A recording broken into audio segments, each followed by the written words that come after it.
What's going on, guys? It's Evil Eddie from Pure Evil MMA, ProWrestlingAuthority.com. What a crazy night of fights it was. Once again, not what I expected in that main card. Not exactly what I expected at all is really all I can say about that. But a huge highlight knockout, fight of the night, and one of the best knockouts of the night, definitely without a doubt, goes to Nate Marquardt knocking out McCrory. And of course, like I said, I talked to Tamden McCrory coming into this fight on cage side submissions. Last Sunday, he was so ready for this fight. He went out to Vegas to train. He was at home. He has to wear all sorts of different hats between being a father, being at a gym, training people. He went out to Vegas to train and went in there. He looked really good. Even had Nate in trouble a couple of times. But at the end of the day, he had a huge powerhouse haymaker from Nate and just got wobbled, did the chicken dance for a second. And then Nate just tagged him again. Highlight of the night, definitely going $50K for him, most likely. Very sad for Tamden McCrory. I hope the UFC doesn't give him his second pink slip. We're going to have to wait and see what happens there. But, Nate Marquardt had his back up against the wall here. So, huge pickup win for him. He's been around for so long now, like over 50 fights now. So, man, both guys were in a really tough position, but congratulations to Nate.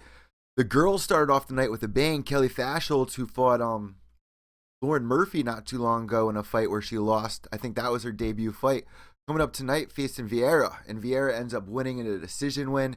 Following that, Curtis Blades goes up against Cody East. Cody East they found on Dana White looking for a fight. And they've had some success on that show. Of course, they found Sage Northcutt, Mickey Gall on that show. If you haven't checked it out yet, definitely up on YouTube. You do not want to miss out on that. If you are a new listener, make sure you guys subscribe down below. I'm Evil Eddie from the Pure Evil MMA podcast. We had a UFC Pick'em tournament tonight for the podcast, and the winner will be announced on the podcast, which is going to be released Monday night on Apple iTunes. Here's my picks right up here in the corner in the top right here. Not what I thought. But at the beginning of the night, check this out. I had Vieira winning by decision. That was 100% correct. Then I had Blades winning by knockout in the second round. That was correct over Cody East. That was a great fight. And then Wilson versus Kutsaba. Totally went opposite there. Following fight, Nate Marquardt knocking out the Barn Cat. Really threw me off. Crazy way to start off the night. And then, of course, De Silva rounding off. Well, actually, Touchy-Feely. I want to talk about that fight. Touchy-Feely going against Hakron Diaz here. Great fight. Touchy-Feely gets the win. He's going to go celebrate and eat some pizza now. One of the top contenders over there at not American top team. Good thing I didn't say that. Over at Alpha Male training with Uriah Faber. Boys with Cody No Love. We all saw him on that season, Ultimate Fighter season 22 with Conor McGregor. Uriah Faber kind of starting beef with Conor McGregor. And then Cody bumped up, busted his chest out. I was like, let's throw down. And we're going to be talking about Cody No Love in a minute. But make sure you guys subscribe down below. And check out the Pure Evil MMA podcast that's up on Apple iTunes. So Touchy-Feely going in here. And really just Diaz was not expecting. Like, he was just so unpredictable. Touchy-Feely every single round going into that third round. Buchholz was like, we got a dead man walking here. I don't know if it was a dead man walking, but, Touchy-Feely was just getting better round after round. I had it going to him. And he ends up coming out with the win. So congratulations to Touchy-Feely. Then De Silva versus Christensen. What a fight that was. De Silva undefeated, man. I was going into this fight. Everyone said that I was crazy because I think I had him winning by submission in the second round. Check it out here. De Silva 11-0.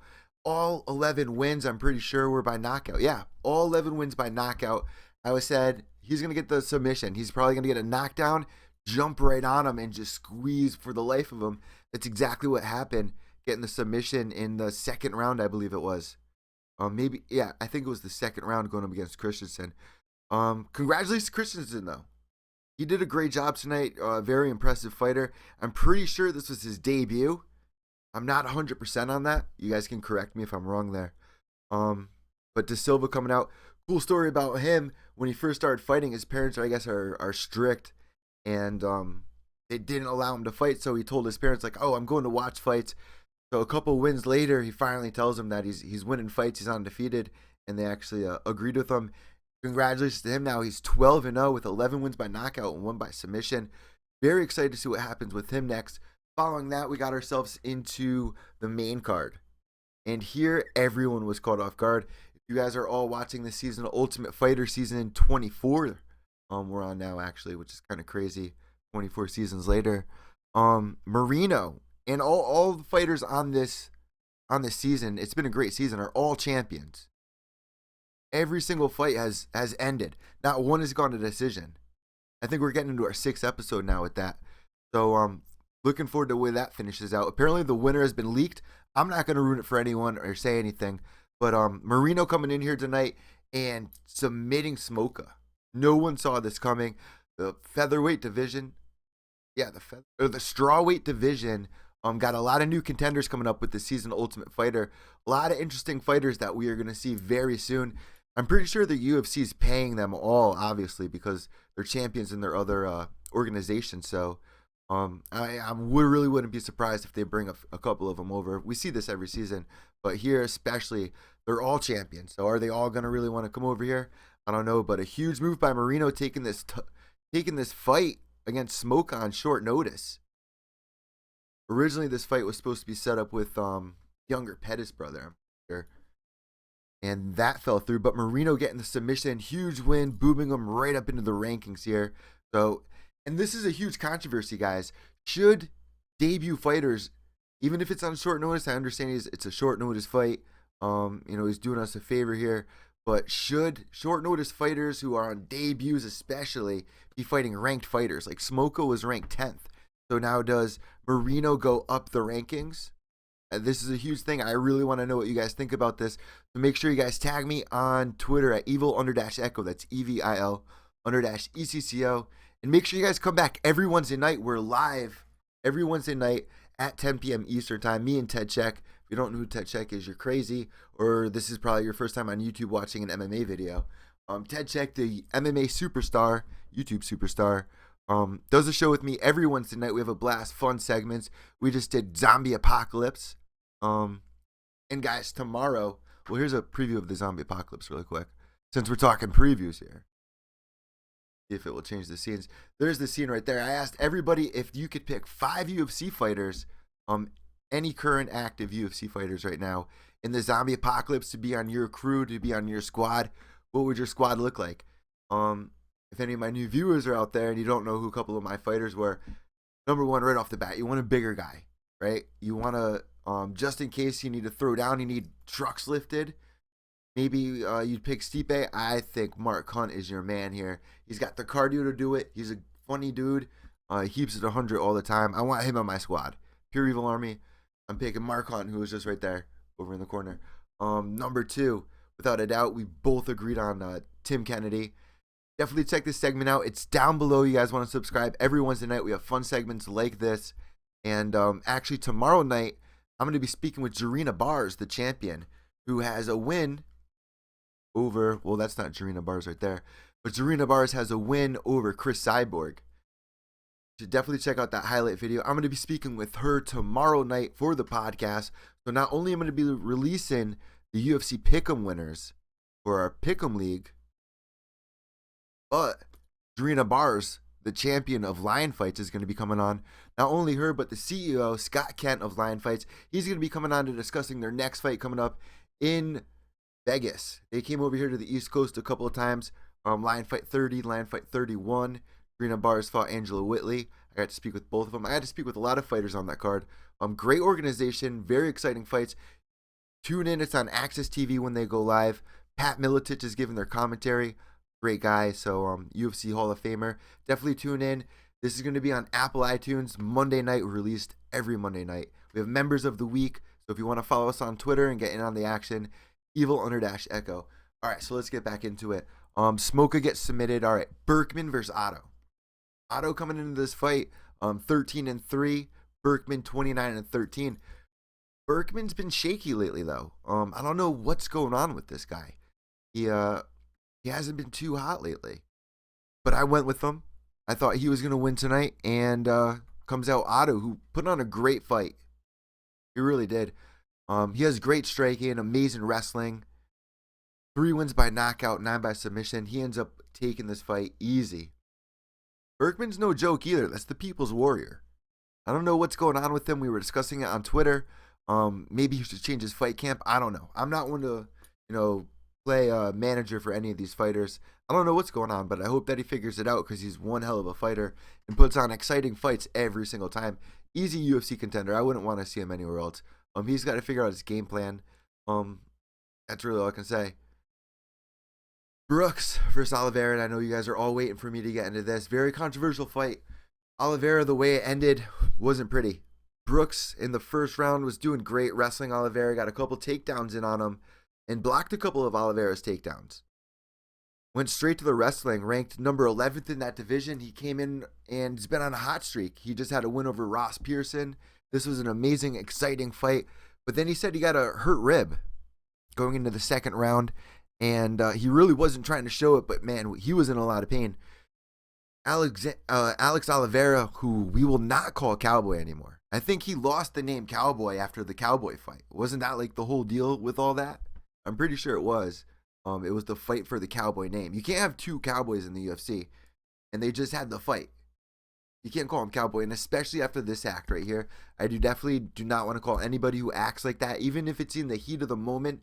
I think that your true colors come out in the heat of aggression. Like people say, when you drink, your true colors come out. When you're angry and you're in the heat of the moment, and I know that these guys are pretty much trained killers, but your true colors come out.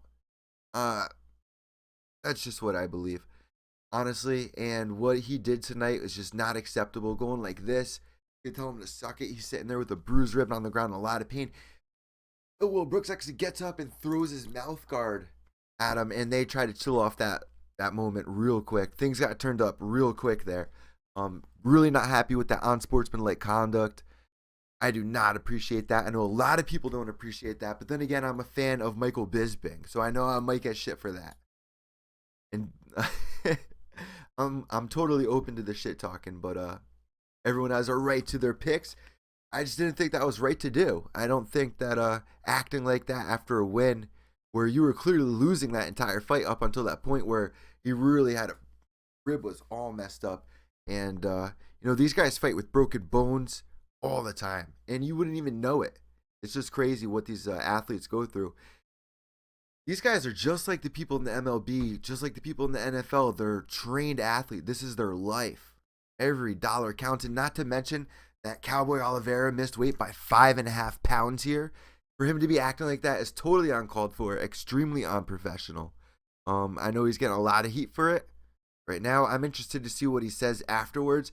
I know that he was saying that Ill Will Brooks was exchanging words with him the following day. I don't know the full story, so we're going to have to wait and find out at the presser directly after this.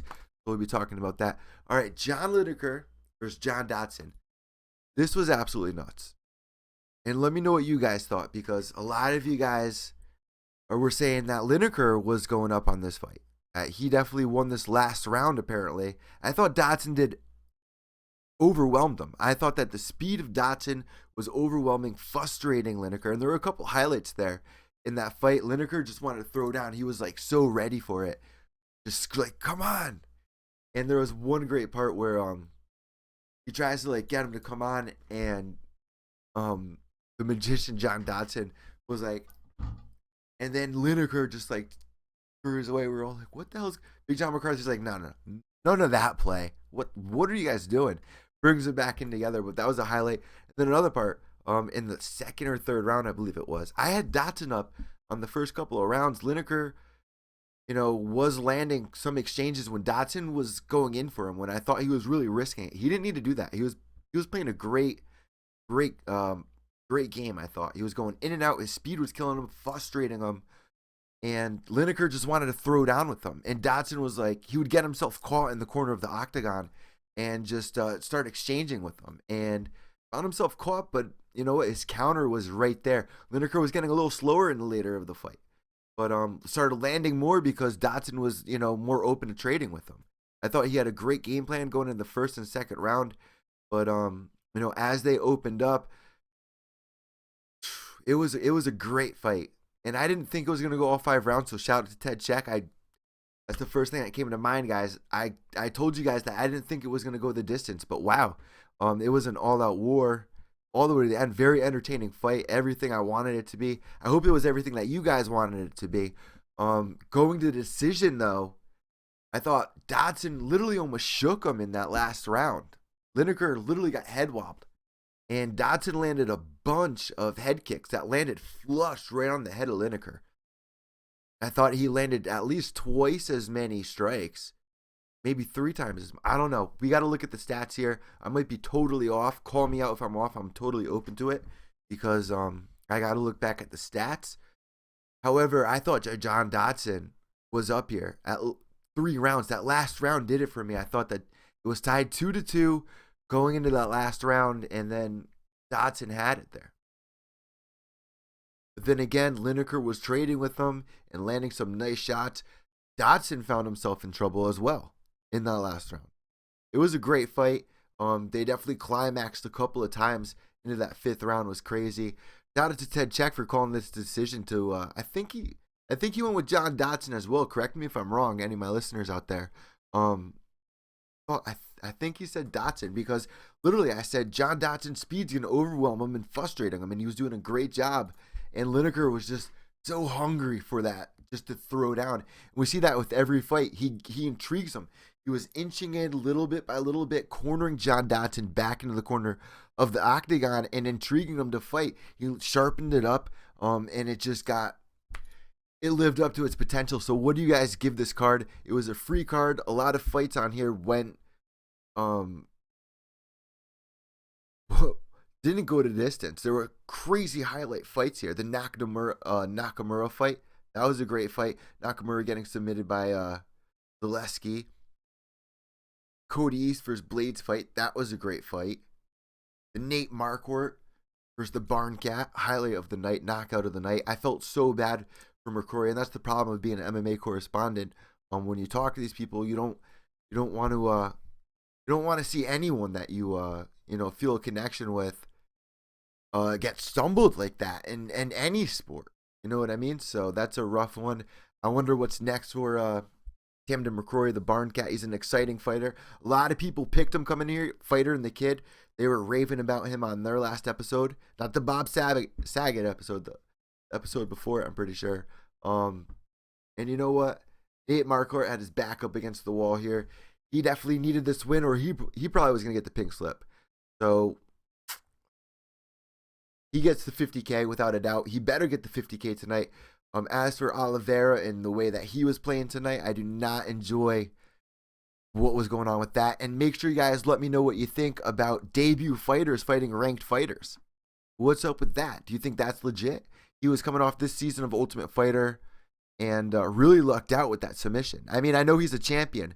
Congratulations, that was a great fight, and he won it big. But should he have been fighting a ranked fighter? Let me know on Twitter at evil_echo. That's EVIL_ECCO. Here's a little bit of my music. This is actually my old band. This is going to be the music we're using tonight. I'm Evil Eddie from Pure Evil MMA, ProWrestlingAuthority.com. I hope you guys enjoyed the fights. Let's watch the presser. Here we go. Behave yourselves, everyone. I'm out.